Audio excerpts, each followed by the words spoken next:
All right, guys, want to welcome you back to another KevCAM night class tonight. Tonight I'm supposed to have Mr. Steve Welsh helping out, but I think he forgot about us, so I'll try to get to your guys' questions as soon as I can for you guys. And for those of you guys that are new to the channel here, what the night class is just we use GoToWebinar, and if you guys do have questions, which I hope you guys do, throw those into the questions panel of the GoToMeeting, and that will get your then I'll be able to address your questions right then and there for you guys. And excuse me, for you guys that are new, these classes are solely dedicated for you guys, so try to get as much as you can out of them, try to show you as much as I can, and hopefully get something out of each class. And for those of you guys that do have ideas, definitely throw those over to me in email, and we'll put them in the class lineup, and we'll send you some SolidCAM swag as a thank you for sending us your idea. So for those of you guys that don't have my email address, I'm going to put it into the chat for you here. All right, so everybody should see my email address in there right now. And then for those of you guys that are new, we do have a YouTube channel where everything is being recorded for you guys. So if you guys ever need to revert back to an older video in here or look at some other stuff, because we have tons of tips and tricks inside here, quick little 5-minute videos, all the way to doing some live cuts. It's a lot of good stuff in here. Excuse me. And so I think there's close to about 200 videos in here now. So if you guys are looking for something specific, you can shoot me an email, or you can come in here and hit the little search icon and search it that way. If there is something in there that isn't in there that you're looking for, let me know in an email, and I will get those added in there, or Mark will get those added in there right away for you guys. We had a great suggestion from Ronnie yesterday or last night, and we'll get that added in there real shortly for him. So definitely let us know what we can do to get everything, answer all your questions or concerns or anything that you have questions on or would like to see a video on. Let us know, and we'll get those added in there for you guys. All right, with that being said, we'll get rocking into 5-axis projection. So with 5-axis projection, it's a little tough, just to say the least. From what I've gathered, and I've talked to a lot of our guys here, the projection really works well with if you're trying to do engraving on a 3D contoured surface, like on a, for instance, we're gonna do some engraving on a ball, where you have to get that head to tilt around. But other than that, there's definitely is a use for the projection in the 5-axis, but I am having a hard time wrapping my head around it. So I try to come up with some parts here, and I actually grabbed some parts from our HSS projection here, and to show you guys what we can do with the projection. So tonight's class might be just a little bit shorter, but hopefully get a good grasp on what you guys can do with the 5-axis projection for you guys. So I guess with that being said, let's go ahead and dive in, and we'll just do a simultaneous 5-axis here. I am running this one on a Haas UMC. A couple other parts will be running on a Haas 5-axis trunnion, and then we'll do some on a Bridgeport 5-axis. So I'll show you guys what they look like and machine some for you. So, all right, so let's get the ball rolling here. And so our first one we'll do is just user defined. Basically, all I'm doing is throwing a sketch up on a plane. So if you can see right here, I have this sketch up on this top plane up here that I just drew. And basically, I just want to project it onto the surface. Now, the nice thing is, I showed you guys how to do this in HSS, but the nice thing is we don't have control over our tool on how that tool is moving. So, we always know that working on the tip of that ball, we're not going to get as nice of a surface as if we were working on the side of the ball. So that's what I'm going to kind of do here, is I'm going to tip the tool up on its side with a 20-degree tilt angle and a 20-degree side tilt angle here, or a leg angle, and we'll be using the side of the cutter. So for our geometry, we can just click on that drive surface right here, basically the surface that you want to keep working on. And then we can just do Z-axis here, and then the projection curve. What do you want to project onto the surface? So at that point, I'm going to grab my sketch here, and we'll chain this all the way around. Okay, now down here is your drive surface offset. Now, since I want to project it right onto the surface, I'm going to want to go deeper than my 0 just because I'm just going to be rubbing the material there. So we can just go down, let's just say 5 thou here. Now the max projection distance, and I kind of covered this with the HSS, is the minute, and kind of looking at the picture here is, what is the max distance it's going to be from that surface up to where that sketch was drawn. So for right now, I can just put in there 0.1, and it will pick it up. So anything, and this is kind of works out good if you guys have multiple sketches at different projection heights, you can just grab those projected sketches just by picking the projection distance.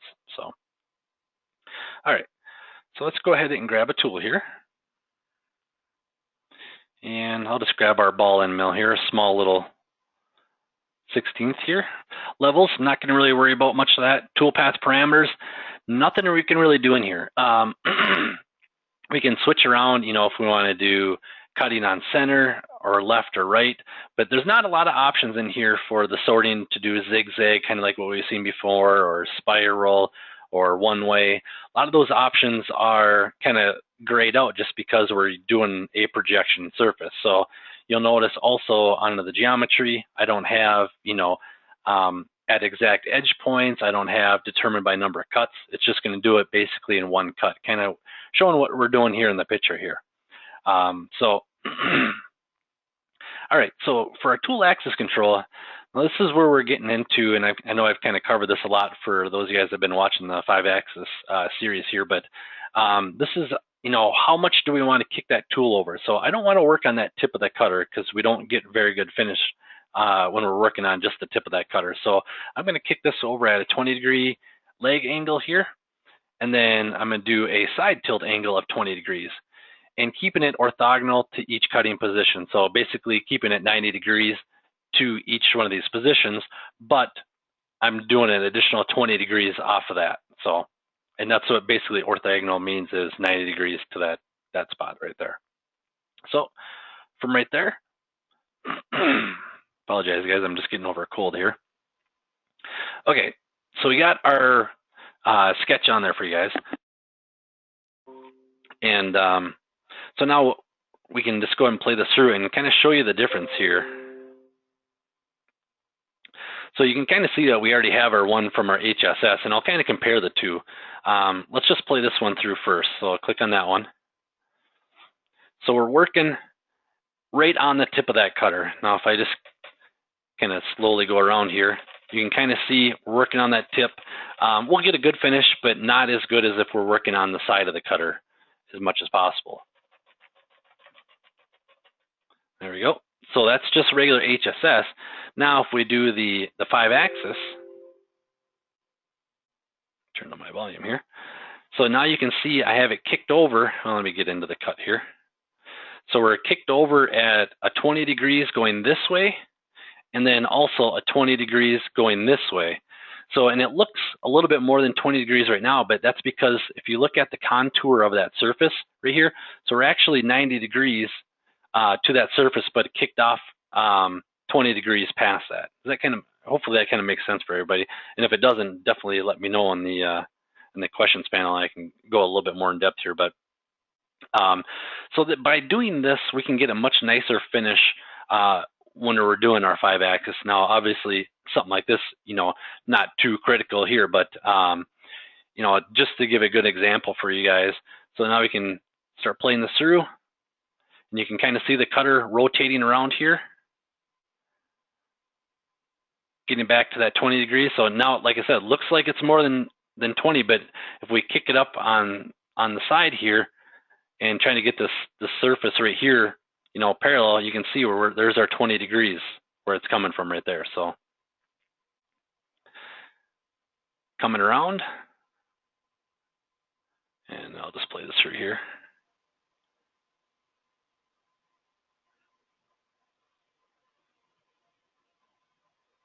So that should give us a real nice look in there. If we want, we can go ahead and play this through on machine sim. We can kind of see the kinematics of the machine rotating around here a little bit better than what we can in the Solid Verify. Okay, so let's kind of zoom in here, and I'll slow this down a little bit. Maybe not that slow.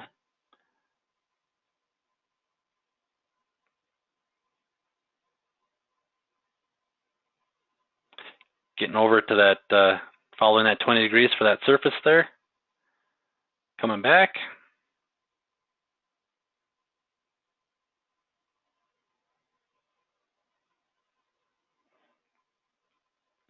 And we're done.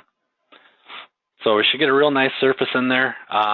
You know, anything that you're projecting on, you know, especially since we're using the side of that cutter and not the tip. So any questions, guys, on this particular part right here or how we did that? All right. So let me close out of this part here. And I want to do this one right here.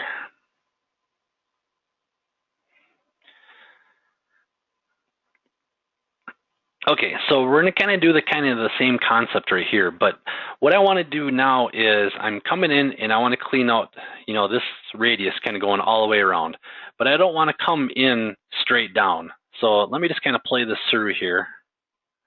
We'll do a solid verify. And you can see right now our cutter's coming straight down, and we're still kind of, you know, working on the bottom there, but, you know, we can probably get just a little bit nicer finish if we kick that cutter over a little bit. So let's go ahead and do our simultaneous 5-axis here, and we'll keep it on user defined. So my surface that I want to work on, I want to grab these radiuses down here,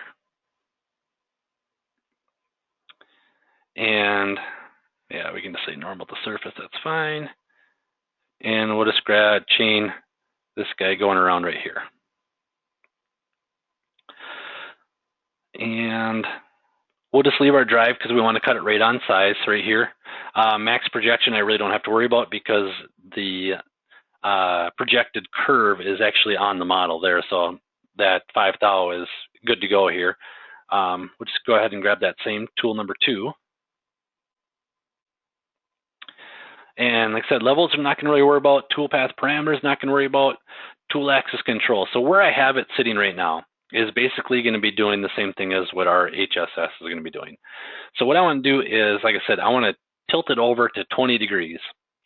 So what I'm going to do here is I'm going to grab the tilted axis by fixed angle here, and I'm just going to lock it to the 20 degrees. So it's just going to come in there at 20 degrees and chew out that material for us. So you can kind of see we're kind of coming in here, and the tool's at an angle here, and we'll go around. So let's just do a solid verify for you guys real quick.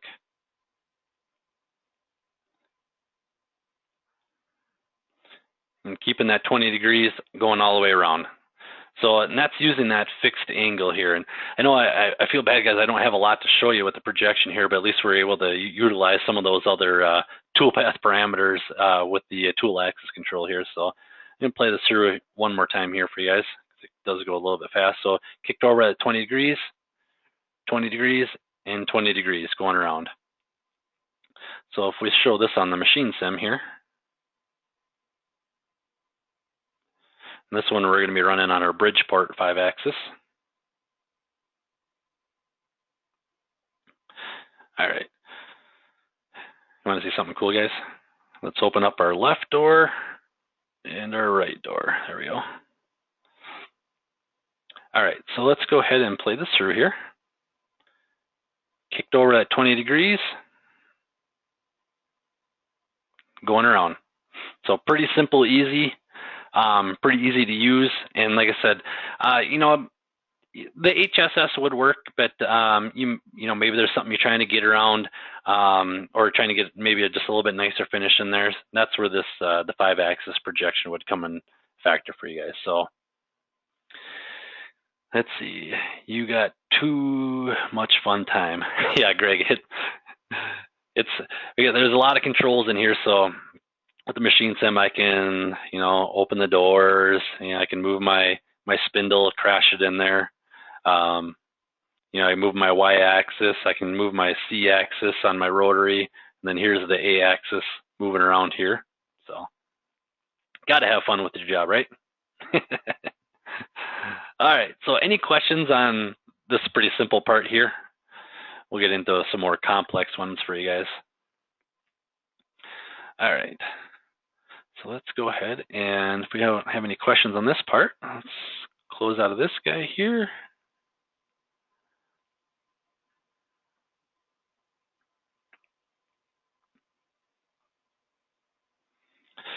Okay, so kind of the same theory right here. The only thing different with this one now is we're kind of coming in at an angle. So you can kind of see, let me just do a normal 2 to this front face. You can kind of see we're kind of going up at an angle, going over, and then coming down at an angle right here. So pretty close to that last part that we did, but we're doing everything at an angle now. So if we show this in Solid Verify, you can see that we're coming straight down, going around and cleaning off that radius right here. So what we can do now with the 5-axis, kind of like I was saying before, is we can use the side of the cutter. So we'll just keep it on user defined, geometry,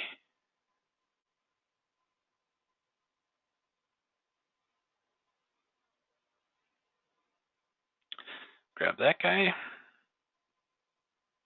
and our curve will be our bottom edge curve here.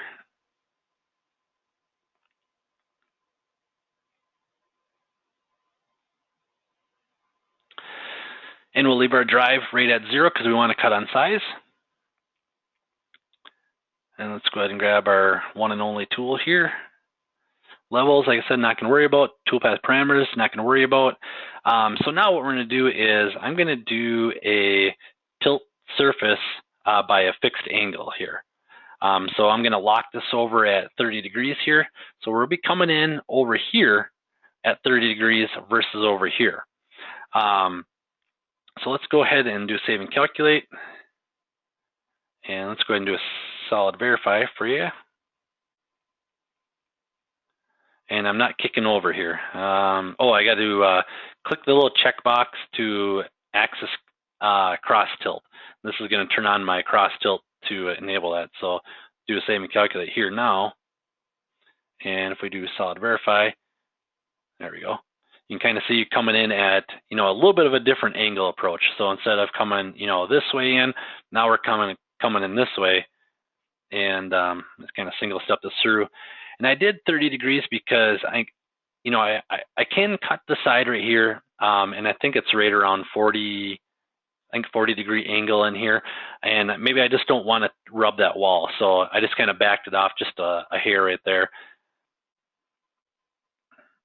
Going around, and there we go.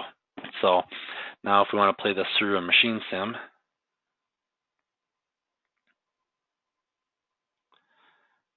and try to get a good view for you guys here. And cutting the side, coming down, kind of repositions, switch sides, and going on that side right there. So pretty simple, easy for the most part, I guess. Now, like I said, if we wanted to, I think, do like 40 degrees here,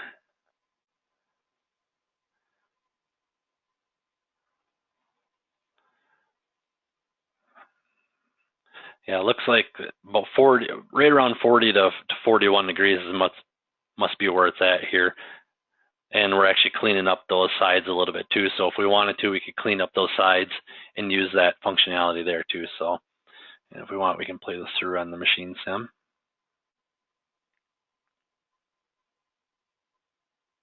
Try to get a good view for you guys here.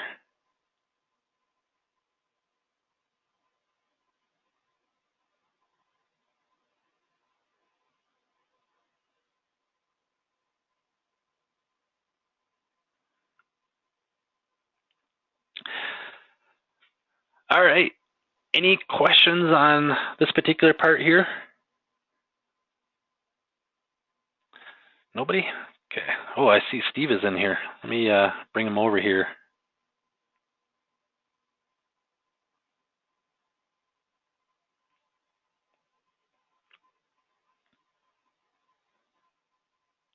Sorry about that, Mr. Ranko. No problem. How long were you waiting for? Not too long. Oh, okay. I told the guys that. Welcome, everybody. Yeah, Steve must have forgot about a little late this time. Didn't forget, just a little late. Sorry, everyone, but welcome and thanks for the attendance for sure. Yeah, absolutely. All right. So for our last one here, if we don't have any questions on here, is let me close out of here and we'll get into a little bit more of the interesting side of the projection here. Let me close out of here. And I'll just go to the radial part here. We'll actually cover two different kind of tool paths on this radial here. So this is where we're going to get into the engraving side of things and also the radial. So first thing we'll do is, I can show you pretty close to the same tool path as HSS here. If we kind of play this through here, let me speed this up here. Kind of going back and forth. Now we're working on the side over here, but over down at the bottom, we're kind of working on that tip. So what I'm going to do is I'm going to lock that axis or the head over to 30 degrees. So we're using the side of the cutter throughout the entire cut. Now something like this, we're using the tip towards the top too. So we may get a little bit nicer finish on here. But just another great tool path inside of the 5-axis. And like I said, if I had a really cool impeller blade or something like that we could do to show you guys, that would be even better here. But fortunately, with the radial, it's a little tough to kind of figure out a good tool path for you guys. But okay, so kind of that's what we got right now. So now let's do our 5-axis here. And we'll do our radial. And our drive surface is going to be the same surface, the surface that we want to cut here. We can leave it at Z-axis. The center point really doesn't matter because our coordinate system is right on center. We can just click auto detect and it'll kind of gray out. If that was the center point, if you wanted like the center point of that radial axis to be kind of shifted over to one way or the other way, that's where you guys could enter those numbers in right here. So. But we want to kind of work right on center there and get everything right off that center, I guess, where I'm getting at here. So, all right, so let's go ahead and grab our tool number 2 here. And like I said before, level is really not concerned about with toolpath parameters. I can set it up right here for the radial. Since we're doing a side step right here, we're just not doing a single line pass. So I'll just leave this default to 50 thou right here. Now when we get into the guts of thing, now I was telling you guys, I want to keep that head locked, right at that 30 degrees. So what I'm going to do is I'm going to do rotate around the axes, and I'm going to put 30 degrees in here. Now I'm going to play this through here, but I want to kind of show you something kind of neat that I learned. And let me just do a save and calculate here. And you can see pretty close to the same toolpath as what we have before. So if I turn that one off, go back to this one, pretty close to the exact same. I know we're kind of zoomed out here, but just kind of going up and down right here. Now let's go ahead and play this through here.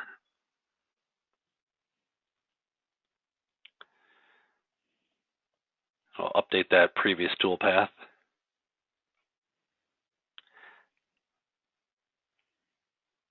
Okay. So now I'm going to kind of single step this through. And you'll see that I'm actually kind of rotating more than my 30 degrees that I want to. And I'm getting a crash going on here. So what I'm going to do to combat that is come over to my angle range limit right here. And I'm going to do a conical limit. So I'm just going to limit it to 30 degrees both directions right here. So now let's go ahead and do a save and calculate here. And we'll do a simulate. Now we should kind of be locked down even more. So basically I told it can't tip more than 30 degrees even though that we want it to stay 30 degrees to a surface. So we're kind of limiting our tool path. So you can see right now, we're right at our 30 degrees. I don't have to worry about my tool holder hitting it onto the side, because we basically, told it to go, 30 degrees, of that cutter onto that surface. Well, when that surface gets flat here, that cutter has to move all the way down here. So I just kind of locked it out, I guess you would say. So, and you can do an angle range limit also on, if you know exactly what axis it is. But since we're kind of going around a ball right here, I would have to go through on all these axes and lock them out 30, or I can just do a conical and kind of see what's going on here of keeping within my 30-degree range. So does that make sense for everybody? I guess if it doesn't make sense, let me know. All right. Questions either, Kev. Perfect. So now, the only other thing that I need to do here is sort of gouge check on, because we are coming in contact with this bottom radius right here with this flat floor here, and obviously I don't want to touch that flat floor. So I'll just do a check surfaces here, and we'll just do a trim and relink, and I'll just tell it not to touch that surface right there. Our toolpath shouldn't change too much here. There we go. So good to go. We got a nice finished path doing that, radial circle here using that radial projection. So any questions on the radial projection until we get over to the kind of doing engraving? All right. Now, the engraving part is, I would say, probably the most used for the projection. There really is no tool path out there that we can do to engrave on a 5-axis part. So if we did, this part, or if you guys are doing like serial numbers on an impeller, or, the sky's the limit on what you guys can do for engraving. So what we'll do is do another 5-axis here, and we'll keep it on user defined. Let me turn off that toolpath here. Now my geometry is going to be the kind of same as before. I'll just grab those dome pieces here. Now, what area do I want to project it onto? So my projection curve here, and I'll just grab that sketch, and it will throw the text in there for me. And now I know that's at least two inches off there. I don't know the exact number to be exact, but I can just put in there 2 inches. Now, basically, how deep do you want to engrave that letterhead on there? So we can just do a -5 thou. And we'll go ahead and grab our tool here. And just a little 16th again. Levels, like I said, not going to really worry about too much. Toolpath parameters, I don't really have any options there anyway, so don't even have to worry about that. Tool axis control. So right here, since on engraving, I do want to work on the tip of the cutter here to get a clean engraving surface here. So I'm just going to kind of leave this on default. So when it gets to the engraving for you guys on this 5-axis, really easy. All you have to do is just grab your geometry and your drive curve and tell it how deep you want to go in your tool, and you're good. Now, depending on if you guys are trying to manipulate around impeller blades and whatnot, then we might have to change maybe our leg angle or kind of lock it down that way. But you get a real nice, if you're trying to do it on a ball surface like this, you get a real nice finish on there. So we'll just do a save and calculate here. You can see our tool path getting projected on there. And let's go ahead and do a solid verify here.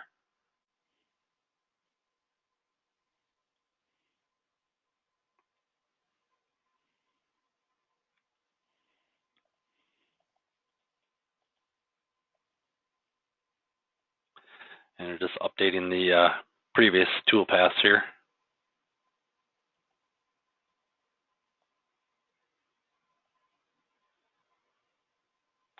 And Jeff, yep, I see you on there. Jeff, I did talk with Justin. So next week, Justin is going to be programming.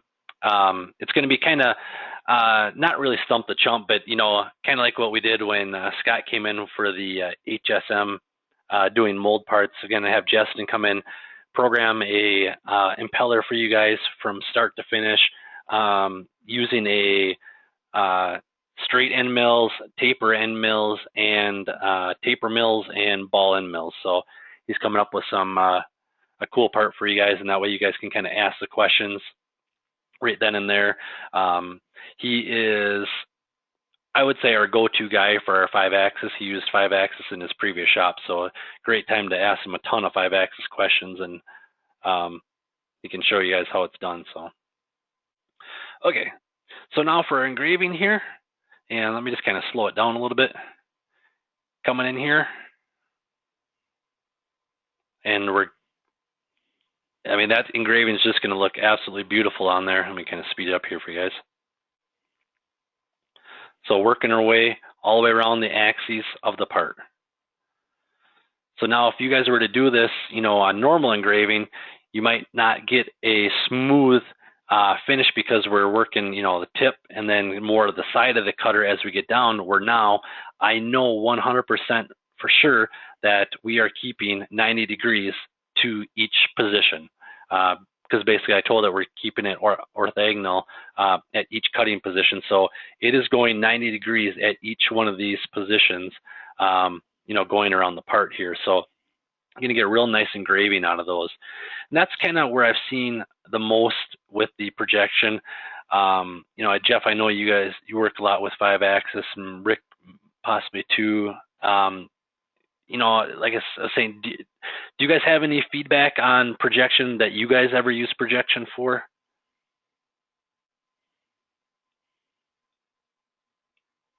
It's just not a toolpath I use very often. Yeah, Jeff hasn't used that one either. So, you know, maybe by kind of showing you guys a couple of the parts here, you know, maybe open up the doors a little bit on what you guys can do with it. But let's go ahead and play this through. Let me exit out of here, and we'll play these both through and show you what they look like in the machine sim here.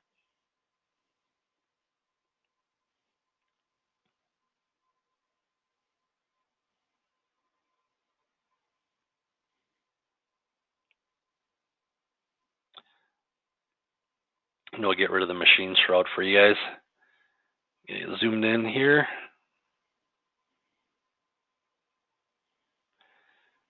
And so you can see pretty much it locks it down, or it does lock it down at 30 degrees until it gets to the very top, and then it just kind of reorientates itself. So, you know, that's what the little rocking motion going back and forth is. And speed it up here till we get to the engraving.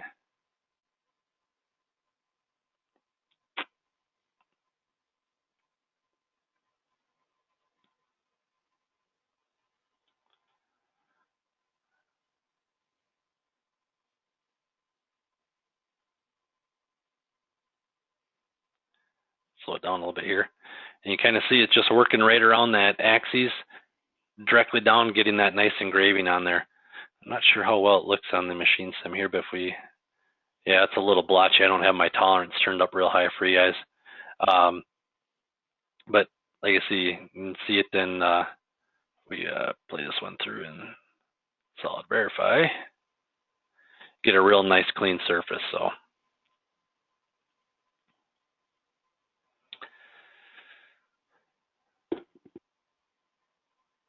working our way around.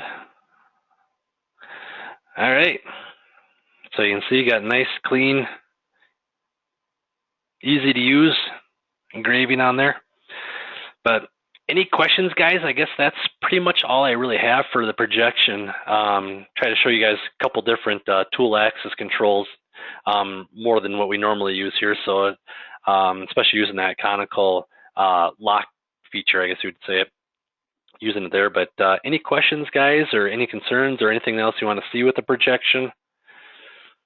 Like I said, the 5-axis projection really is something not used very often, but you know, if you are doing engraving, that's the cat's meow right there. So,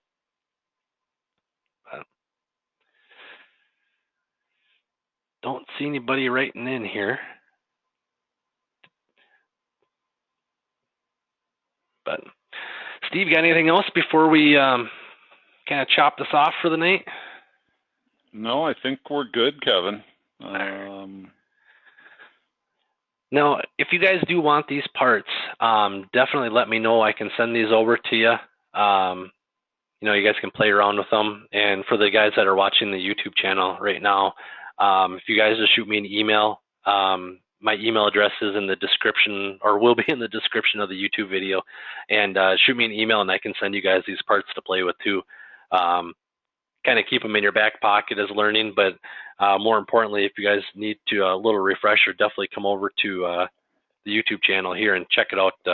You know, it'll be uploaded probably about midnight. It'll probably be uploaded because it's a little bit shorter night class tonight, but definitely come check it out. And just want to thank you guys for taking your time and sitting in here. I know summertime gets a little tough because there can be way better things that we could be doing than summer than sitting in front of the old computer again. But definitely appreciate your guys' time and coming in and watching these. So, Steve, got anything? Yep. Only the other thing I guess the only other thing I'd add, and you probably already did, but we always welcome ideas. So if you have anything you'd like Kevin or us to cover in these sessions, please send us an email. We'd love to work with you and get you what you need.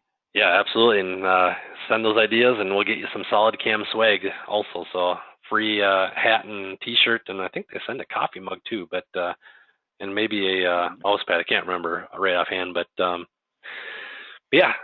Thanks again, guys. Always looking for good ideas. Yep. Yeah, absolutely, guys. And thanks for, like I said, sitting in. And next week, like I said, we'll be having, oh, shoot, maybe I told that wrong. Let me just look real quick. I just had a brain fart. I think not next week is Justin, the week after that. Let me just look real quick. Webinars. Oh, so next week we'll do multi-axis roughing. I'm sorry, guys. So next week is going to be multi-axis roughing, and then after that, on August 23rd, we'll do the wrap-up and get Justin in here and get you guys kind of not really stump the chump, but ask open forum more. Yeah, there you go. More of an open forum. Yep. Perfect. So we'll see you guys all next week, hopefully, and have a great week. And if I don't talk to you otherwise, and any questions, concerns, send those over to me in email, and we'll get those over to you right away. So, all right, guys, have a great night. Have a good evening, everyone. Bye. See ya.